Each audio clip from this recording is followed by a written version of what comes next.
Live from New York City, it's the Gary Null Show. And now, your host, Gary Null.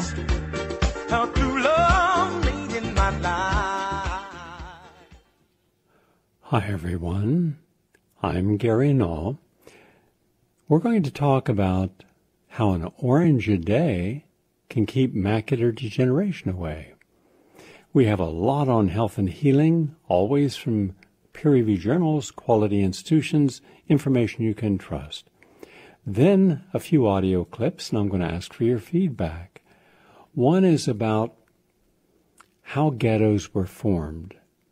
I'm going to go a little further in depth on this today because it'll include the Federal Reserve, the banking system, institutional racism that still exists, and the idea of the elites, people who choose to believe that they are better than anyone else, smarter, because they have accumulated wealth.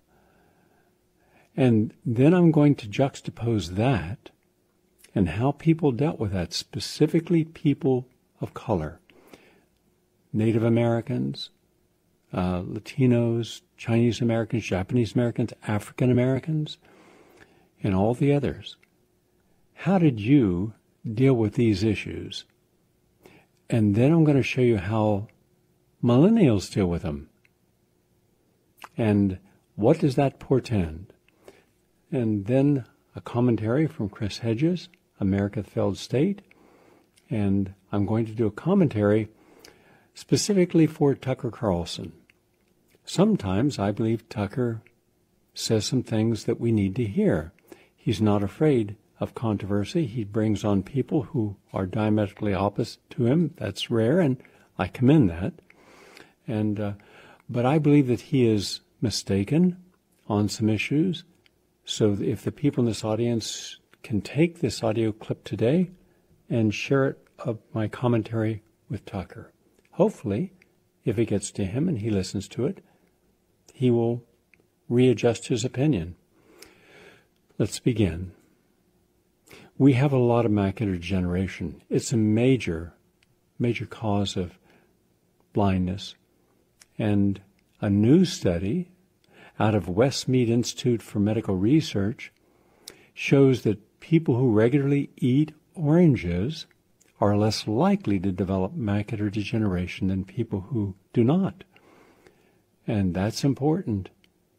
And they looked at over 2,000 adults over a 15-year period, and that's what they found. Now, think of it for a moment. Let's step back and look at it more realistically. There is anywhere from 30 to 50 milligrams, approximately, more or less, of milligrams of vitamin C in an orange. That's not a lot. And so how much does the human body really require in a day for optimal health? Well, there's a lot of factors. The amount of sun exposure, the amount of stress, the amount of toxins, your various states of growth, whether you have a disease, whether you're active, whether you have a healthy diet or not.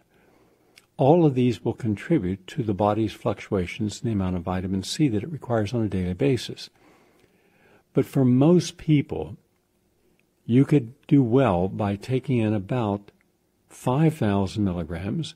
For those who really want to be healthier, 10,000 milligrams of vitamin C in a day, 1 to 2,000 milligrams every several hours, along with quercetin in the same amount, would just be one of the best things you could do to live longer, prevent cancer, help your organs function better. So taking in, let's say, 3 oranges to make a glass of juice, that would be 150 milligrams. Or eating 1 to 2 oranges, that's 100 milligrams. It's not a lot. So if it takes just that little amount to help prevent macular degeneration. Imagine what it would do to maximize the reduction in oxidative stress, because cataracts, glaucoma, and macular degeneration all manifest because of oxidative stress. Now, these flavonoids, which are powerful antioxidants found in almost all fruits and vegetables, are anti-inflammatory. They also benefit your immune system. So when you look at what people consume, apples, oranges, chocolate, they're rich in flavonoids. They turn off inflammation. So if they're turning off inflammation that leads to macular degeneration, the number one cause of blindness in America, then that means they're helping turn off other forms of inflammation in the body, in the brain, that can lead to Alzheimer's. For example, in the joints, it can lead to arthritis. So, taking one more step back, it's what I call the laws of compensation. And it means, to the degree that you have any imbalance, genetic, trauma, viral, bacterial, disease, accident, undernutrition, that has caused an imbalance, you have to exceed that in order to put the dominant energy, the innate energy of healing, in the superior position. So you take more of that. So you eat more fruits, more vegetables, have more juices. When I went down to visit the Charlotte Gerson clinic, actually it's the Max Gerson, named after her father, who founded the clinic down in Tijuana, Mexico, I first contacted the FDA, and I wanted to know their opinion. Are there any legitimate clinics or hospitals doing work with cancer in Mexico? The answer was no. He even said that these are nothing more than dirt floor hovels that are scams, filled with quacks, preying upon a gullible public. Okay. So I went to Tijuana, and if you've ever driven through Tijuana, it's rife with pollution and poverty. There are sections that are fine. And I went through all that pollution and poverty to get to the clinic, but the clinic itself was nice, wasn't fancy, but most important were the quality of care of the guests. And 3 of the people I interviewed that morning were themselves nurses who had various cancers that did not respond to traditional therapy. And that's what people have to understand. Almost everyone I've ever met who's gone to seek alternative therapy has already tried orthodox therapy that has failed. They didn't do it first, they did it last. And frequently after chemotherapy and radiation had devastated the immune system. So the body is even more challenged in rising up again for one valiant effort to try to survive. And I went in the kitchens, and what I saw that there were, the majority of the people in the kitchens were making juices. They had like 10 juice extractors, big commercial ones that you find in a health food store. And the person there would drink about 13 to 15 glasses of juice a day. Carrots, and lots of potassium-rich vegetables. Their meals were very basic, very simple, and emphasized no meat, no animal proteins. I felt very boring. But the people were making improvements. I didn't see cures. In fact, I followed people after that and found no cures, but I did find quality of life. And that's also important. If medicine says you're going to die, we've done everything we can. There's nothing more to do. And you go home or go into hospice care until the end, which could be days or weeks, generally not longer. And if you're in pain and suffering, then frequently the family says, well, when they pass, they're no longer suffering. And that's good. The fact that they're gone, that's not. So if you have a therapy that can improve the quality of a person's life, reduce or eliminate pain, and that the Gerson program was able to do, I told Charlotte Gerson this, and it's kind of the last time we spoke because she didn't take well to what I said to her. When I produced a documentary of the best therapies in the world, I did not include it. And the reason I did not is because I did not have, to my satisfaction, the proof of 5-year survival with terminal cancer. The people who I did include, Dr. Emmanuel Revisi, Dr. Virginia Livingston Wheeler, Dr. Stanislaw Brzezinski, Dr. Al-Qaidi, Dr. Joseph Issels, they, and not Nicholas Gonzalez, those other 5 had a high degree of patients who were terminal and 5 years later had no cancer and were alive and well. It took 7 years to do the study, but almost all the other programs provided some quality of life. And I said to her, I've read all your father's works and what he did to help in the sanitariums when he was in Germany in the early part of the 20th century to help people who had serious illnesses overcome those illnesses by changing the diet. He was an innovator. He would continue to innovate. And today people are using all forms of innovative therapy, intravenous vitamin therapy, but you're not using that because your dad didn't use it. If he were alive today, right like Joseph Issels, in my opinion, the greatest cancer alternative doctor in the world, he'd be using everything. You stopped when he died. And from my perspective, that limits it. Anyhow, that didn't go down well. Okay, fine. She still has helped a lot of people, and I commend her for that. But what I noticed was that when people were taking a lot of juices, constipation was virtually non-existent.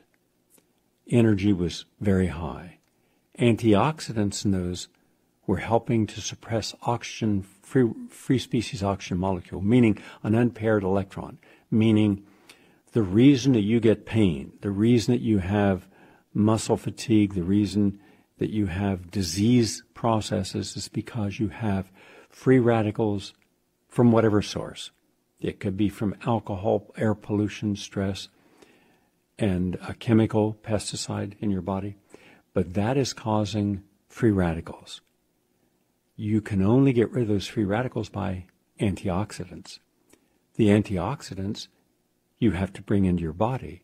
If you had an antioxidant in the morning, let's say you had an orange in the morning or an apple in the morning or a small vitamin C in the morning, that'll only last, depending upon the level of your disease, minutes to a few hours. What about the rest of the day? What's protecting? Nothing. So the idea is you should be having antioxidants throughout the day and right up until you go to bed at night. So even when you're sleeping, the antioxidants are working overnight to grab those free radicals and neutralize them. That's what they really do. They attach to a free radical and neutralize the free radical. And some are better. Alpha lipoic acid is probably the best. And that is quercetin and vitamin C, vitamin E. So you have, depending upon your size, you have anywhere from 50 to 100 trillion cells. The best science I could find shows that there's 10,000 gene alterations, meaning damage to a cell per day.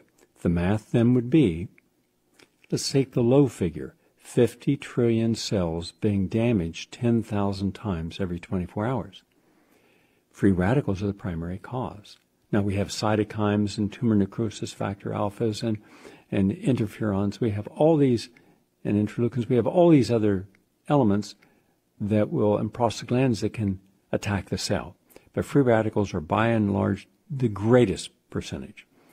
Even when you go out for a healthy run, and it is a healthy run, you're increasing your lung capacity, you are oxygenating the cells so they don't have oxygen debt, you're burning intermuscular fat, which reduces overall body mass index of fat, that's helping keeping you alive longer.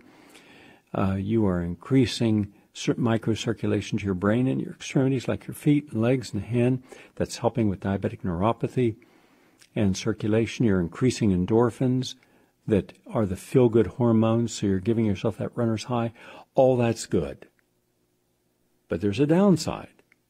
Every time you breathe, You're creating, when you breathe in, oxygen, when you breathe out, carbon dioxide, and that exchange creates free radicals. Hence, if you do it holistically, every time you exercise, you take those antioxidants I just mentioned that trap the free radicals that are created by your exercising, so you get all the benefits of the exercise and none of the downside of the free radicals. And I can show you from Greta White's, probably the greatest woman runner in history, and others, once they get a certain age, if they have not lived this idea, and most of them don't, then they're way older biologically than their chronological age. And they die. You never see these older athletes who just live normal lives and eat the standard American diet. You never see them age in the right way. But if they do take care of themselves, and they are conscious of this biodynamic that occurs, then they live a better life. In fact, I just got first I thought it was photoshopped. And then I looked into it and found out, no, this guy's real. He has the body of a 20-year-old Olympian. He's 92. And he's a bodybuilder. Just phenomenal. And his son is also a bodybuilder. And he's won every title there is. And there's lots of vegan bodybuilders, but then it's not just being vegan, it's are you taking the supplements? That's the missing piece of the puzzle. Well, to say that you should have an orange and prevent macular degeneration with 50 milligrams of vitamin C extra a day, imagine if you then took more. One final point on this. Many of you, thousands upon thousands of you, visited my offices in the 1970s and through about 2005 when I had the Tri-State Healing Center, and I did it as a public service. And people with AIDS and many people with cancer, I didn't charge. There was no charge. I wouldn't allow the doctors charge. I paid the doctors, but they didn't pay. So no one was ever turned away. And I remember people coming in, physicians and people who wanted to see what was going on because they'd gotten feedback. And they saw these people sitting in a room with vitamin C drips going in their arms. And they'd be sitting there talking, and you could hear them talk about how much better they felt, especially people with AIDS, HIV. They were feeling terrific. And you're looking at 200,000 milligrams of vitamin C. If you went to the West Coast, you could have gone to Dr. Cathcart's clinic. He was the leading physician in the United States treating Kaposi sarcoma and pneumocystis carinii pneumonia, and he had almost 100% success of removing that using 50,000 milligrams of vitamin C intravenous. And he had come to New York and spent a week in the clinic watching and speaking with the medical staff and nurses and the patients. And I said, you've got to exceed let's just so you understand the principle, because Orthodox doctors are really, really hard to educate. They're indoctrinated, perfectly indoctrinated. But that doesn't mean that they're healing. They're not most of the time, except for emergency medicine, which they do. But try to explain this to them and watch their eyes roll back and suddenly their head explodes. You have to look at the body, no matter what's wrong, as a holistic, integrated, dynamic living system. And as a living, integrated system, every thought impacts every cell of the body, either constructively or destructively. Our thoughts control our biochemistry. Good thoughts, good biochemistry. Bad thoughts, bad biochemistry. The gut bacteria actually have neurons, like the brain, and they communicate. And that's why it's called the brain in the gut. We have two brains, one in the gut through the microbiota, the good bacteria, and one in the skull, in the cranium. And yet we only recognize one. And as a result, people going into hospital will get hospital food, the crap food, that actually promotes the dysbiosis and autotoxemia in the gut from sugary, crappy food. with no thought. It's almost imperceptible to them they could reverse disease with something as simple as diet. They simply refuse to accept it. They'll say there's no proof. But there is. There's abundant proof. There's over 1,000 studies in the peer-reviewed literature alone. It's just that it's not a part of their protocol. So what's not the dominant theme in a protocol must be subjugated to a subordinate position. And this is true for everything in life. You can't show me a system that is the equal. We don't accept equality. We may talk it, we may say we need equality, but everything in life has both a dominant and it doesn't mean because it's been subordinated that it's subjugated. Because life energy means that an adaptive supportive life energy that needs the same attention, respect, and opportunity and should be given equality in all things still will not rise to the level of success as a dynamic aggressive. And I don't care how much you would like to be Leonardo da Vinci or Rembrandt, you're not going to be if you're not a creative assertive. That doesn't mean they're dominant. It means they're uniquely different. And so even in our unique difference, today it's not politically correct to accept people's unique differences. No, we're all the same. We must all be the same, but we're not. The reality is we are not. Not everyone's going to go and lead a demonstration. Not everyone is going to take a bullet on a battlefield for a comrade. Not everyone is going to challenge the police. Others will say they will, but then you turn around and where in the hell are they? Where is everyone? Why is the one or two people out there doing the logistics for everyone else? Because not everyone's a leader. Some people appreciate the supporting the leaders. Again, we have a hard time if we are ideologically propagandized and hardwired to accept we're all the same, but we're not. Even in Russia, do you think that form of distorted political economics that failed, do you think all Russians stood in long lines? No, there were 6 million that didn't in the Politburo. They never went hungry. They didn't have to share apartments. No, this whole idea is what we say and what we do are completely estranged. Now comes the body. Now you're telling a physician you can reverse heart disease with a strict diet, stress management, and exercise. And the doctor's going to say, no, you can't. Dean Ornish has done it. Well, I don't believe it. And then you start to realize, my God, the problem is not that people are doing it.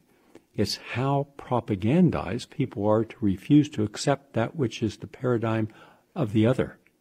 And hence that becomes the antagonist. Now, I just filmed Dean Ornish in California, up around San Francisco, about 2 months ago. He reversed nine patients' heart transplant conditions, meaning forget stents, forget bypass, forget statins. He was able to keep these people from having their hearts surgically removed from their body and another heart put in their place. That is not possible. That's not a placebo effect. That's not a trick.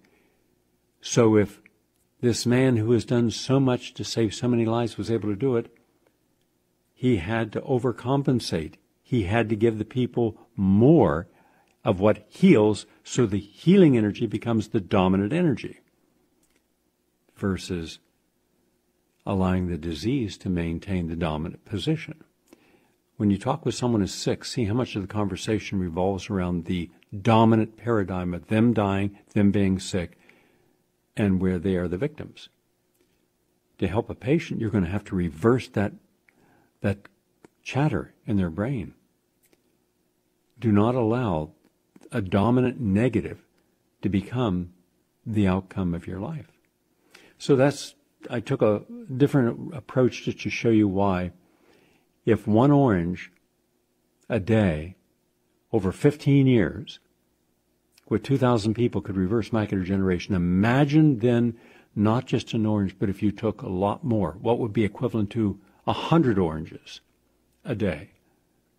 If you took 5,000 milligrams a day, Imagine the diseases that would not manifest. Imagine the arteries that would not harden. Imagine the kidneys that would function better. Imagine the brain that would not be inflamed, because you created the dominant energy in the body was a healing energy. And that then collapses the disease energy under it.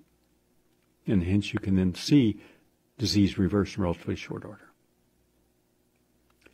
And from King's College London, as well as the University of Dusseldorf, published in the Archives of Biochemistry and Biophysics, a study that human beings in this study had improved vascular function after consuming red raspberries.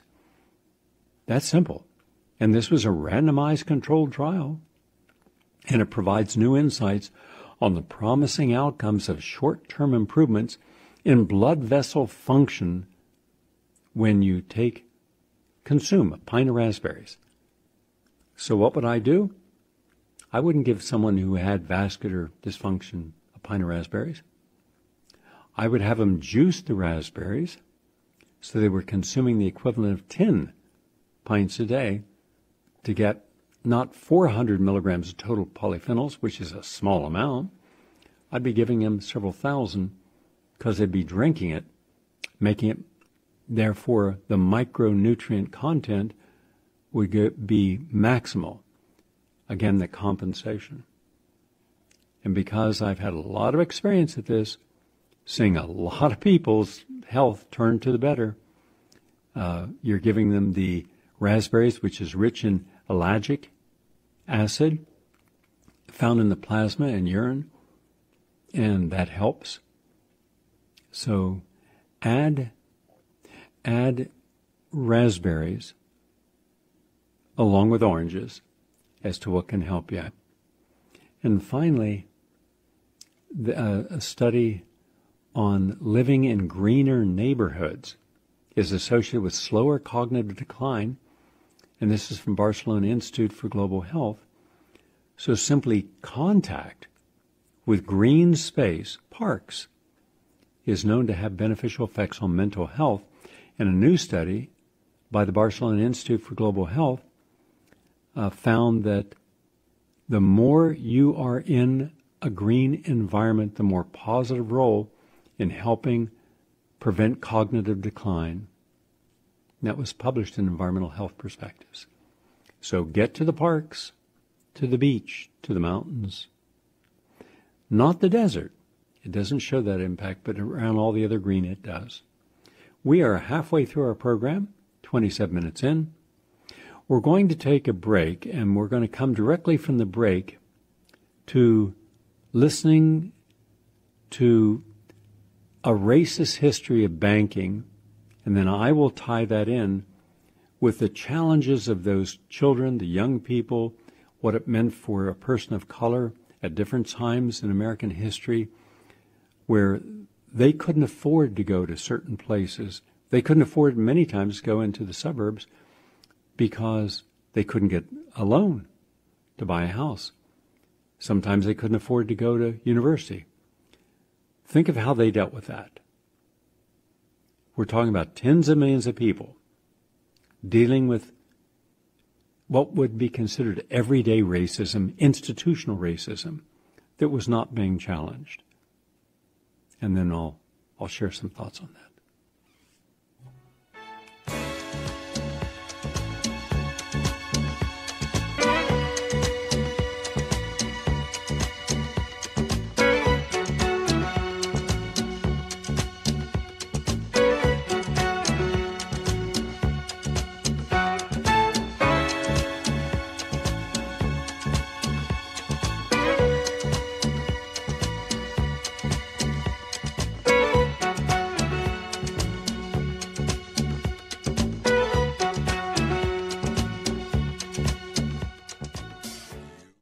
Today, for every $100 of white family wealth, black families only have about $5.04.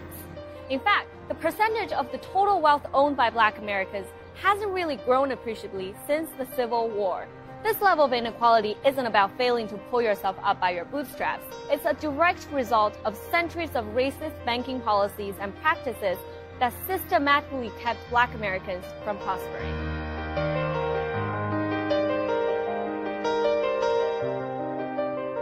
After emancipation, President Lincoln approved reparations to help former slaves transition from being treated as property to owning property.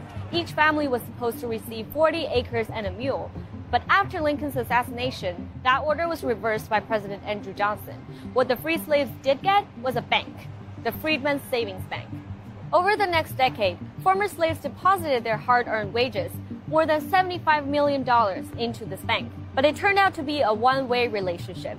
The bank's white management refused to give any loans to its Black clients.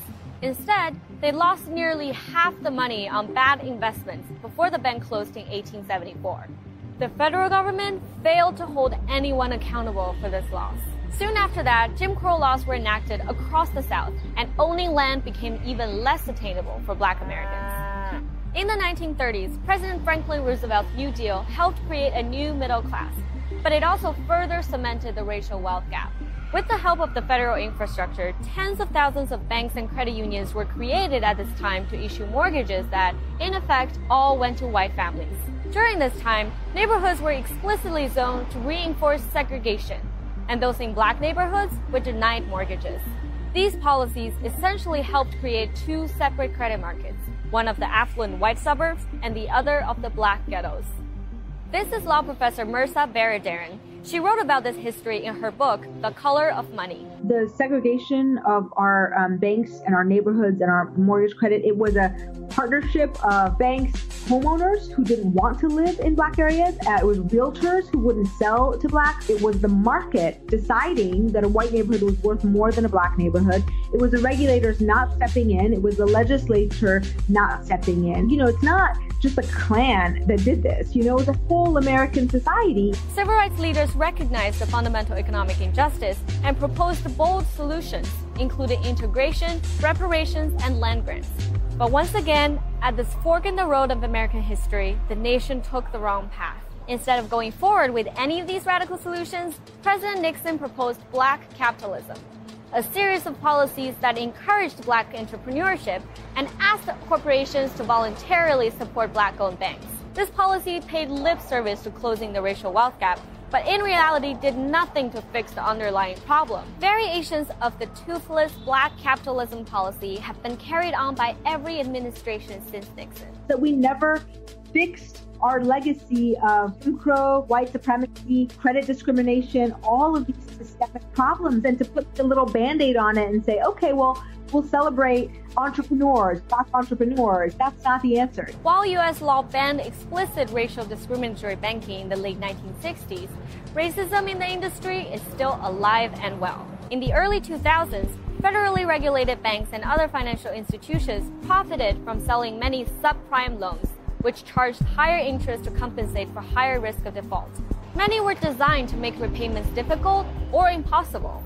These toxic loans were purposely peddled to Black neighborhoods. In one lawsuit filed by the city of Memphis, Wells Fargo Bank officials testified that employees referred to minority customers as mud people and subprime loans as ghetto loans. And data shows discrimination in lending was based on race, not economic status.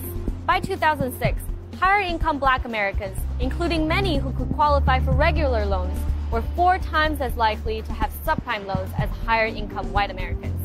The Federal Reserve's own survey at the time revealed as much, but they didn't act to stop the bank's predatory lending practices. By 2008, the housing bubble burst, and no community felt the consequences more than Black Americans. From Jamaica, Queens in New York City to Oakland, California, strong middle-class African-American neighborhoods that saw nearly 2 decades of gains watched them reversed in a matter not of years, but of months. Any way you look at it, that's an absolute tragedy. So surely we've learned our lesson from this tragedy? Apparently not. The Trump administration is rolling back regulations put on the big banks after the 2008 financial crisis. And the subprime loans are being sold under the name of non-prime loans in many communities of color. The racial wealth gap has not closed in 200 years, and it won't close in the next 200 unless the government acknowledges its role in creating and perpetuating economic inequalities. It's up to the government to fix the problem it started. Okay, that's part of it. A few thoughts, and then I'm going to open this up for your input as well. When you look at where are the payday loans, they're in poor neighborhoods, both white poor neighborhoods and colored poor neighborhoods. How much do they charge you? Well, since most people, the majority of people taking a short-term loan, a 1 week or 2 week or 1 month loan, they roll it over automatically as part of the contract. But now that they roll it over, you still have the interest from the original loan, and now it's been compounded with a new rollover. You haven't gotten any more money. They've just extended the time that you can pay that, but they've extended it with you paying more interest. So at the end of that period of time, it's very easy to have a 500 to 1,000% interest on a loan, and it's completely legal. So I took a look to see who in the last election cycle was getting the money from these lending institutions. And it was Hillary Clinton. But she also is supported, and she's running again, by the way. Mark my words on that. But and she's already out there showing that she's learned her lesson, whatever that may be. In any case, look at the politicians that accept money from Wall Street, accept money from hedge funds, equity partners, accepting money from people who make their money off money. They don't build anything. They don't make anything. They simply make money. They function through debt leverage. Let me give you an example, because one of the people in this audience emailed me, and he said, Gary, I heard you talking about economic parasites, the equity partners. And he said, I work for Toys R Us as an executive, and here's what you didn't know. And then he said that Bain Capital and KKK, which is or maybe it's not KK, it's KKR.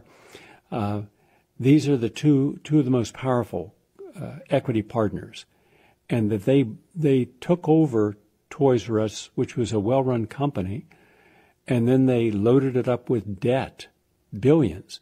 They then take that billions they loaded up with as their profits, as their administrative fees, and then when they had paid all that off, they re-leveraged it again, meaning they put even more debt on. This time around, it was too much to satisfy paying the service charges, the financial service charges, and they went bankrupt. Even in bankruptcy, the equity partners took, I believe he said, $270 million for themselves and didn't give a single employee even a week's notice or pay.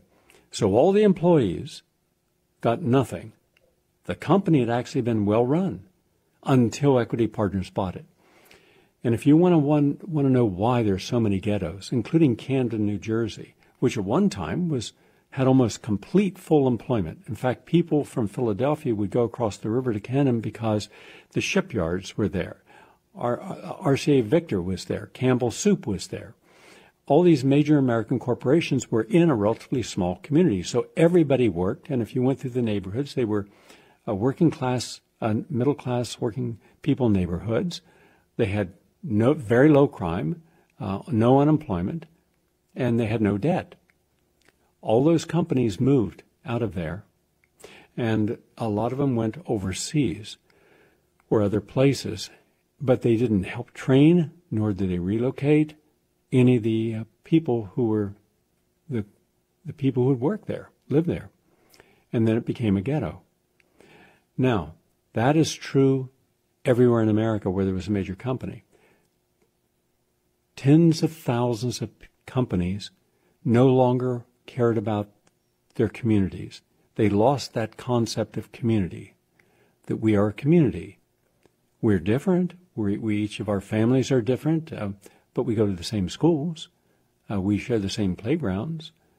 But no longer did the people heading these companies care about the community or its legacy. Instead, they saw an opportunity to take a product, a brand name, because that's really where the value is. It's in the brand, and take it to a company that could be making the product at much cheaper prices in China, India, Bangladesh, bring it back in the United States, even Haiti. Baseball, softballs were made down there cheaply. And no one argued against it in the administrations or in Congress. There was no movement to say, you've been outsourcing since the 1970s. It was not called equity partnerships back then. It was called green mailing and then corporate raiders. But it all came down to this. People could figure out how to make money off money by leveraging debt. And so today we have these massively wealthy, multi-billionaire people who are still doing the same thing. They're taking over companies like Linen and Thing and Circuit City that were well-run, good companies that provided a living wage for employees, and they're loading them up with debt, taking the debt as their profits, and then they sell the company in bits and pieces or take it to bankruptcy, in which case they also benefit because they're the number one secured lender. This is how bad it is. And this is Wall Street, because Wall Street frequently acts as the bridge in the equity partners buying a company. They put up bridge capital to buy it, and then they get unsecured stock, meaning they can sell their stock immediately, and then you start seeing all this pump and dumping, and then they make a lot of money. Wall Street and all the firms on Wall Street, the big banks, these are the people who are behind the creation of the ghettos. These are the people also who are behind not allowing people who could afford a mortgage to have a reasonable mortgage. These are the people who also support the new, over the last 10 years, the new debtors' prisons and sending out SWAT teams. Over 80,000 were sent out last year in the United States to collect past due debt. So those are the problems. And we're not going to have anyone in the current political system, not Bernie Sanders, not the people who claim that they're all for the people, reversing this, because you have too many people who support it because they've taken the money and they have to do the bidding of the people who gave them the money. And that's why there should have been a movement to overturn Citizens United and take all money out of politics. There hasn't been. So you see, we could easily de-ghettoize America if we just took 1/2 the money we put each year in the military-industrial complex, which is completely corrupt. We don't need that money there, and put it into eliminating debt and reconstituting neighborhoods and having fixed low interest rate, like 2%, with clauses of if a person can't pay that loan for some reason, allow them to stay living in that for 15% of their income. So even the poorest of the poor on welfare could still afford, with 15% of their income, to stay in a place and afford to live there, instead of having 6 million empty homes in the United States. Now, here's what, and mind you, the baby boomer generation and our grandparents, great-grandparents, even many of the X generation lived through these discriminations and still survived, still went on, got educations, built lives, and have a quality of life. And then we come to the millennials.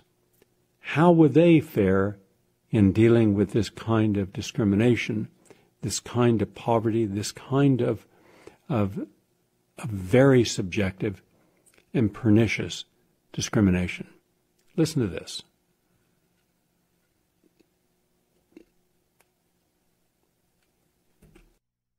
It happens all around you, and you may not even notice. Thousands of snowflakes have found themselves personally victimized by the recent election of Donald Trump as President of the United States. They continue to be emotionally damaged by the idea that the country may be run by someone that they didn't vote for. Campuses across America are doing everything they can do to help put an end to this devastating human crisis. Cornell recently hosted a cry-in where snowflakes could drink hot chocolate and come to terms with the unspeakable tragedy of not getting their way. The University of Pennsylvania offered puppies and kittens for snowflakes to cuddle. The University of Michigan Law School scheduled a post-election self-care workshop where snowflakes could color and blow bubbles. Other colleges and universities even canceled classes and final exams for snowflakes when the emotional damage was just too crippling. Unfortunately, these efforts are not enough. We need your help to make sure these snowflakes no longer have to live in fear of being offended by facts and logic, opposing points of view, or triggering harmful things like proper pronouns or cultural Halloween costumes.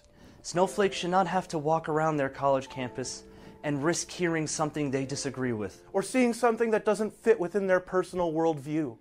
Every dollar that you donate will go towards helping those who have been victimized by the opinions of others.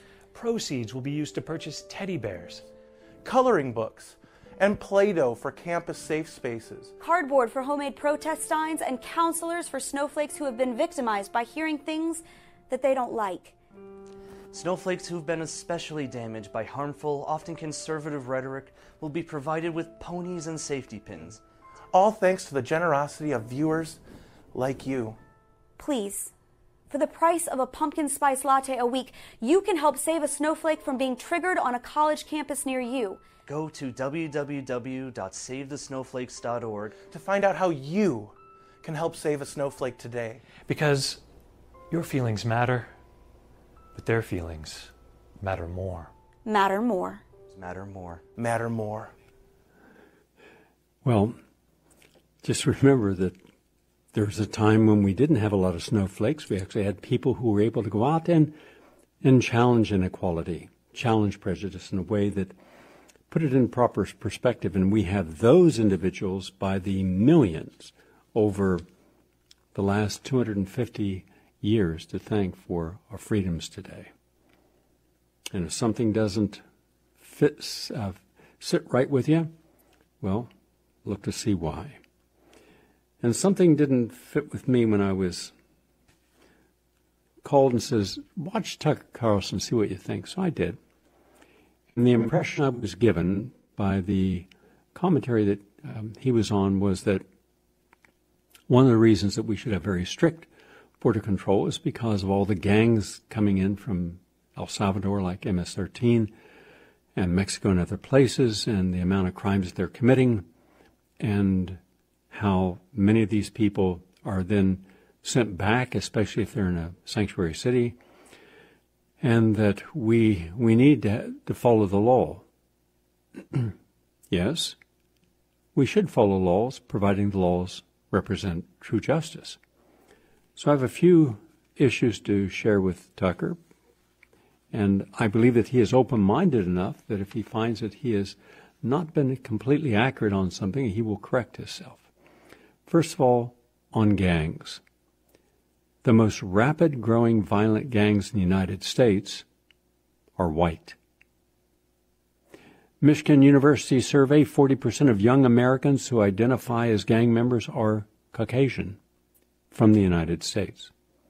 In Mississippi, 54% of gang members are white. The Royals are the largest American gang, big on crystal meth production.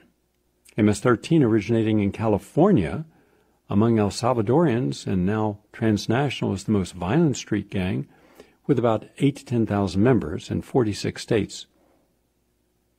And MS-13 is notorious for murders, human trafficking, and prostitution.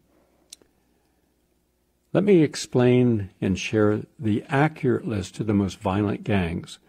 I'm talking about violent and the largest. The Mexican Mafia, most powerful prison gang in the United States, started at the Tracy, California Correctional Facility in the 1950s and has dominated the Southwest and Texas. The 18th Street Gang, which is a Latino gang, the largest gang in California, but now expanded into 32 states, has about 15,000 members. They focus upon killing, extortion, smuggling immigrants and drugs, and also infiltrating the U.S. military. The Florencia 13, which is a Mexican gang connected with Mexican Mafia, mostly in Southern California, but also in Virginia and Iowa. They're mostly into the drug trade. Barrio Azteca, which is Mexican, and their headquarters is in El Paso, Texas. They're a paramilitary force that recruits in Texas prisons, heavily involved in heroin production, and they're connected with the Mexican Mafia. And also the Jugalos, Latino gang in California, Pennsylvania, and Utah. Mainly petty crimes and some felony assaults, robberies, and drug sales. The Almighty Latin King Nation, largely Hispanic street gangs, and is the largest in the United States that is Hispanic and started in the 1940s, but in Chicago. It's American brood. 18,000 members in Chicago alone. You want to know why there's so many shootings and homicides? Because of the drugs. And they're also in 34 states, but their home is Chicago. The Samoa gangs in Minnesota, and they are modeled off the Bloods and the Crips. And they're growing in Washington, Missouri, mostly involved with alien smuggling and human trafficking, credit card fraud, prostitution. And the Triniteros started a New York prison system in 1980. They're the largest street gang in New York City, mainly Dominicans. The Mongols, started by former Hispanic Vietnam vets and bikers who were denied membership in the Hells Angels. They're in 14 states. Now, the largest gangs in the world, Tucker, the largest gang in the world is the Yakuza. It's a Japanese organized crime group with well over 100,000 members, started after World War II. Mostly they're in construction, real estate, blackmail, extortion, and sex trade. Then you have MS-16, and they were started in Southern California with the motto, kill, rape, and control. They're considered with the world's most dangerous and ruthless gang. They have 70,000 members. They're mainly into human trafficking and prostitution. The 18th Street Gang, and it's started in the 1960s in L.A. They have 65,000 members. And Latino Kings, the Crips, the Los Zetos, the Bloods, the Aryan Brotherhood, the Triads, the Camorra. And by the way, you don't want to be messing around with the Camorra in Italy, especially in Florence and Milan, because it was started back in 1417, and it's the most violent of all Italian mafia groups. Has 7,000 members, mainly in just one town, so anyone you're going to talk to is going to know someone who's associated. And then you also have Kenyan gangs, the Magiki. And then you have prison gangs. And the world's most dangerous prison gangs would be the Numbers Gang. That's a South African gang, started in 1911. And then you have the Black Guerrilla family, started in San Quentin in 1966, among former Black Panthers. And you have the Nostra Familia, founded in 1968, and the Nazi law riders, white supremacist gangs. And then you have a lot engaged in human trafficking. And then one of the reasons that we have to be very concerned about not knowing who's coming into America is because imagine if we had just open borders. Anyone who wants to come from anywhere could. We would be the only country in the world that has open borders. Every other country in the world wants to determine who they want in their country and who they don't. And you would have ISIS, al-Nusra, al-Qaeda, every terrorist group in the world coming in to our borders and bringing their tools of terrorism with them. But right now, as big as drugs is, and it's huge, human trafficking on a global level is astronomical. In fact, human trafficking is the fastest growing criminal enterprise in the world. And 80% of the people who showed up illegally at American borders, the people they were with were not their parents. These people were being trafficked. We're talking about thousands and thousands of young girls being trafficked in the United States. Approximately 21 million women and girls, and some boys and transgender, are trafficked worldwide. And 11,000 are women, 11 million are women, 15 million are adult women, and 5 million are under 18, and hence children. It generates $150 billion a year in illegal profits annually. And that's huge. That's about $22,000 profit they make for every victim they can bring in and traffic. In the United States, traffickers exploit economic vulnerabilities through force, fraud, and coercion, and many victims turn to traffickers due to long-term unemployment, unpaid debt. And in fact, the National Human Trafficking Resource Center received 26,700 reports of trafficking cases in 1 year, and 83% of sex victims are women. 32% of those women are minors. And African American women, or African American and African women, make up 40%. Native American women and Native Alaskans also are a high percent. And over 50% of homeless LGBT youth are exploited by sex traffickers. So we have a serious problem, and we're not addressing it. Now, there are some countries in the world that are never brought up that ban or accept immigrants. The best countries in the world for accepting immigrants would be Germany, the United Kingdom, France, Canada, Australia, Spain, Italy, the Netherlands, and Switzerland. They also have the biggest problems with immigrant violence would be France, Germany, and especially East Germany. But the most socialist nations in the world today, like China, and the Chinese economy has become more geared towards capitalism, but it still officially calls itself socialist, life in China remains relatively less stressful and more relaxed than life in capitalist countries like America. Denmark has a wide range of welfare benefits that they offer their citizens, and as a result, they also have the highest taxes in the world, but they don't mind that because the taxes don't go to the military-industrial complex or being spied upon. They go to the citizens.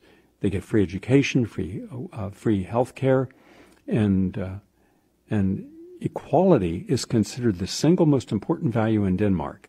And small businesses thrive, with over 70% of companies having 50 employees or less. Finland has one of the world's best educational systems, with no tuition fees and also giving free meals to their students. And the literacy rate in Finland is 100%. Finland has one of the highest standards of living in the world, socialist.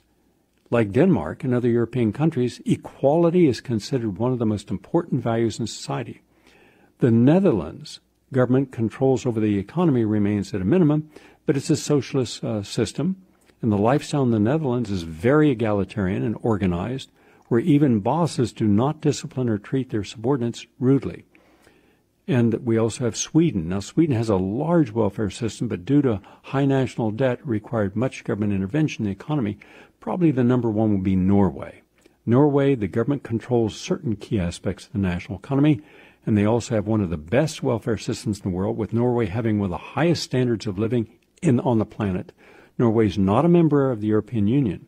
Ireland is also arguably one of the best welfare systems in the world, with unemployment checks higher on average than Denmark's or Switzerland's, and around 25% of Ireland's gross domestic product goes towards paying for the welfare system, including its education and its health care. New Zealand, it's not a socialist country, but the welfare system in the country is very wide-ranging, offering support for housing, unemployment, health, child care, education as well. Therefore, New Zealand has many of the characteristics of a socialist country, even while remaining officially free. And Spain is also very good.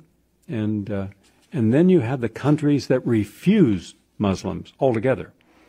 Lebanon, Jordan, Saudi Arabia, Bahrain, United Arab Emirates, Qatar, Kuwait, Oman, Poland, Turkey, Hungary, Egypt, and Slovakia. Interesting because four of those, including Saudi Arabia and Bahrain, United Arab Emirates, and Kuwait, were among the countries causing the civil conflicts in the Middle East, causing then, along with America and its NATO allies, the displacement of millions of individuals in Libya and in Syria and in other countries in Africa as well. So the countries causing the problem are the ones who refuse to take a single person who's an immigrant in. And yet there is no discussion of that. So just a few corrections on where's the problem, who's the problem.